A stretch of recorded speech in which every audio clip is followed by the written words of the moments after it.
Everyone, welcome back to my channel. तो आज हम क्लास 11 हिस्ट्री चैप्टर 2 तीन महाद्वीपों में फैला हुआ साम्राज्य का रैपिड रिविजन करने जा रहे हैं, वो भी आसान भाषा में। तो चलिए शुरू करते हैं आज का बेहतरीन वीडियो। अभी तक रोम साम्राज्य का विस्तार दूर दूर तक था। इसके विशाल भूभाग में आज का ज़्यादातर यूरोप, पश्चिमी एशिया तथा उत्तरी अफ्रीका का एक बड़ा हिस्सा सम्मिलित है।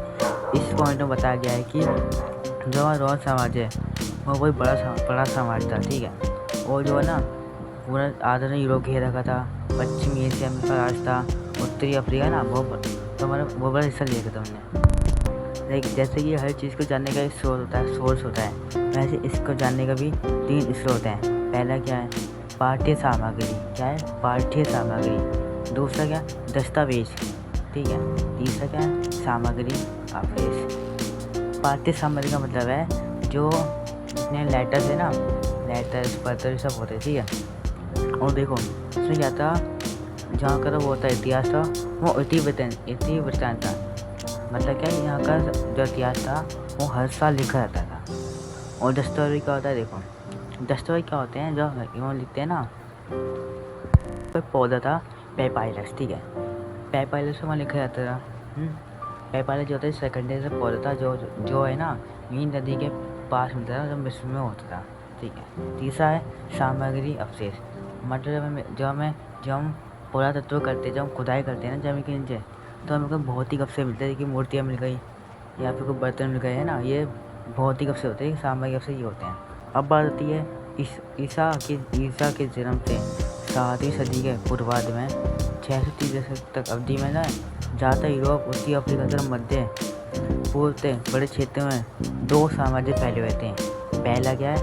रोम साम्राज्य, जिसे हम रोमन साम्राज्य बोलते हैं, और दूसरा ईरान साम्राज्य, ठीक है। ये दोनों साम्राज्य बहुत बड़े साम्राज्य थे। ये दोनों साम्राज्य ना परस्पर प्रतिद्वंदी थे। मतलब क्या, इनकी आपस ज़्यादा बनती थी, इनके ना युद्ध हुआ करते थे बीच में, ठीक है। क्योंकि भाई दो जब महाशक्ति आए तो हम युद्ध हुआ करते हैं कि मतलब कौन मतलब सब पूरे क्षेत्र फैल जाएगा, इनके बीच युद्ध हुआ करते थे। अगर रोम साम्राज्य को सांस्कृतिक दृष्टि से देखें ना, तो ईरान के मुकाबले सबसे अधिक विविधतापूर्ण था।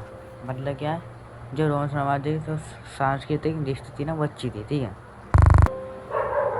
ये साम्राज्य ऐसे राज्य क्षेत्रों तथा संस्कृतियों का मिला जुला स्वरूप था, जो प्रमुख रूप से सरकार की एक साझी प्रणाली के साथ परस्पर सम्मिलित थी। यहाँ देखो, यहाँ ना रोम साम्राज्य में ना 3 लोग काम करते थे, 3 लोग शासन करते थे, ठीक है। पहला आता है हमारा राज्य सम्राट, ठीक है, सम्राट कहता है, ठीक है। और फिर आता है हमारा कहते हैं सेनेट को संस्था थी जो है ना काम करती थी, जो हमारे शासन चलाती थी, ठीक है।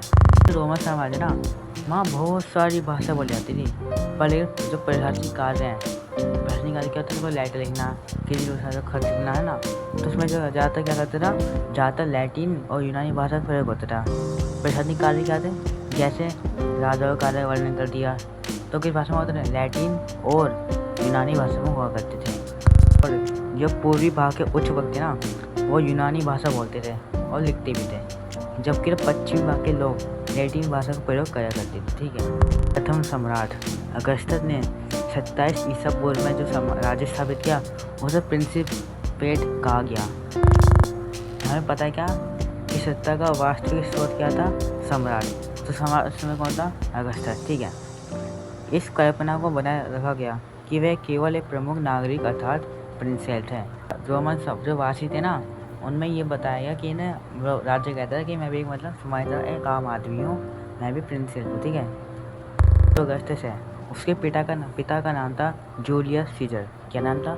जूलियस सीजर, ठीक है। जो अगस्टस है उसका पहला नाम था ऑक्टेवियन, ठीक है। ऑक्टेवियन क्या किया ना, अपने पिताजी का जो है तख्ता पलट कर दिया, किसका? साम्राज्य का, जिससे उन्होंने अपना शासन चलाया अगस्टस से नाम कर, ठीक है।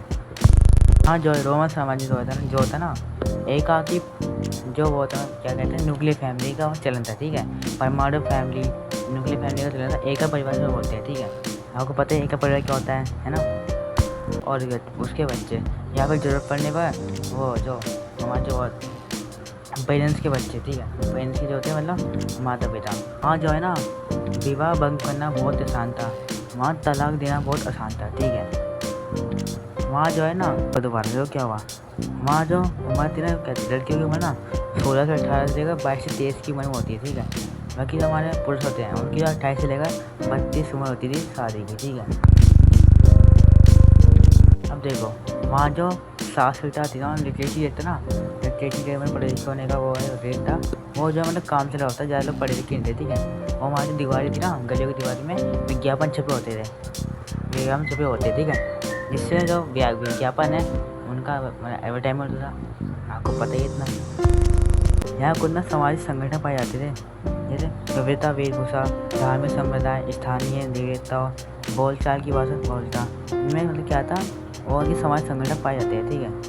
पर सांस्कृतिक विभिन्नता के अनेक रूप और स्थल दिखाई देते थे रोमन साम्राज्य में। तो जो रोम था ना, रोमन साम्राज्य, वहाँ का जो है ना आर्थिक ढांचा बहुत ही मजबूत था। क्यों था? वहाँ ना बंदरगाह, खानों, खदानों, ईंट भट्टों, जैतून तेल फैक्ट्रियाँ बहुत बड़ी संख्या में थी, ठीक है। जिससे वहाँ का आर्थिक ढांचा था बहुत ऊंचाई पे था। रोमन साम्राज्य में श्रम प्रबंधन का अच्छा प्रावधान था। प्रावधान क्या होता है? मतलब कानून था, ठीक है। दक्षिणी स्पेन के लेखक कोलुमेला, क्या नाम था? कोलुमेला ने प्रथम सदी में सिफारिश की थी कि जमींदारों को अपनी आवश्यकता से दुगुनी तादाद में कृषि उपकरण तथा औजार का सुरक्षित भंडार रखना चाहिए। था दक्षिणी स्पेन का व्यक्ति था, ठीक है। उसका नाम है कोलुमेला, ठीक है। और ये लेखक था, ठीक है। इनने पता है प्रथम सदी में सिफारिश की, क्या सिफारिश की? यह जमींदारों को अपनी आवश्यकताओं से दुगुनी तादाद में कृषि उपकरण मतलब औजार रखने की भंडार की सुरक्षा होनी चाहिए, ठीक है। परवर्ती रोम नौकरशाही उच्च तथा मध्य वर्ग से संबंधित था। ये लोग अपना वेतन जो है मजदूरी लेते थे, क्या? सोने के रूप में, ठीक है। जिससे होते थे अमीर है, और जितना उनका वो होती थी, उनकी आय होती थी वो होती सोने की, ठीक है। तो अब ज़्यादा अमीर करते हैं, ज़्यादा चीज़ ज़्यादा और भागता आय का वो खर्च करते रहे भूमि खरीदने में, ठीक है। अंतिम वर्षों में जो है भ्रष्टाचार फैल गया, तो यहाँ की न्याय प्रणाली और सैन्य आपूर्तियाँ का प्रशासन भी ना भ्रष्टाचार से ग्रसित हो चुका था और फैल चुका था, ठीक है। मतलब अब इनकी चपेट में आ चुके थे कौन कौन? न्याय प्रणाली और सैन्य आपूर्तियाँ की चपेट में आ गए थे भ्रष्टाचार की, ठीक है। 4वीं सदी का हुआ एक राजा था कॉन्स्टेंटाइन, क्या था? कॉन्स्टेंटाइन, ठीक है। इसने क्या किया? ईसाई धर्म को राज धर्म बनाने का महत्वपूर्ण फैसला किया। इसने क्या किया? ईसाई धर्म को क्या किया? राज धर्म बना दिया, किसका? रोम का, ठीक है। बट यहाँ 7वीं सेंचुरी क्या था? इस्लाम का उदय हो गया था, ठीक है। अब रोम साम्राज्य का एक बड़ा धर्म था, उसका नाम था यहूदी धर्म, ठीक है।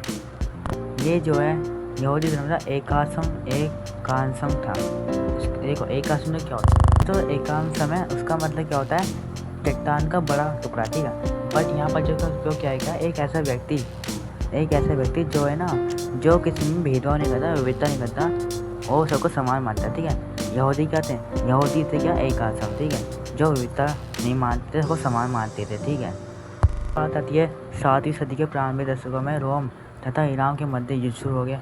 हमको पता है क्या कि ना रोम और ईरान साम्राज्य दोनों अच्छे मतलब बड़े साम्राज्य थे, इनके भी इनके बनते भी है ना, तो इनके युद्ध हुआ करते थे। इनके युद्ध शुरू हुए कब? 7वीं सदी में, ठीक है, प्रारंभिक दशकों में, ठीक है। ईरानी शासक 30वीं सदी में ईरान पर शासन कर रहा था। उसने जो है ना मिस्र सहित तमाम पूर्वी प्रांतीय होते हैं राज्य पर हमला कर दिया, ठीक है। लेकिन बाइजेंटियम जिसे बिजेंटाइन द्वारा 620 के दशक में इन प्रांतों दोबारा कब्जे कर लिया गया। अब रोमन साम्राज्य को नाम जाना गया निसंदेह। प्राचीन विश्व इतिहास की सर्वाधिक महत्व घटना क्या थी? अरब प्रदेश में इस्लाम का उदय होना। एक कब हुआ था? 7वीं सदी में, ठीक है। तो चैप्टर में खत्म होता है। एक बात ध्यान रखना, एक बात है, देखो अलग करती थी। नदी का नाम क्या था? फरात, ठीक है। क्या नाम था? फरात, ठीक है। और एक टॉपिक है जो कि आपके बहुत इंपॉर्टेंट टॉपिक में से आ सकता है, ठीक है। उसका नाम है 4वीं सदी का संकट।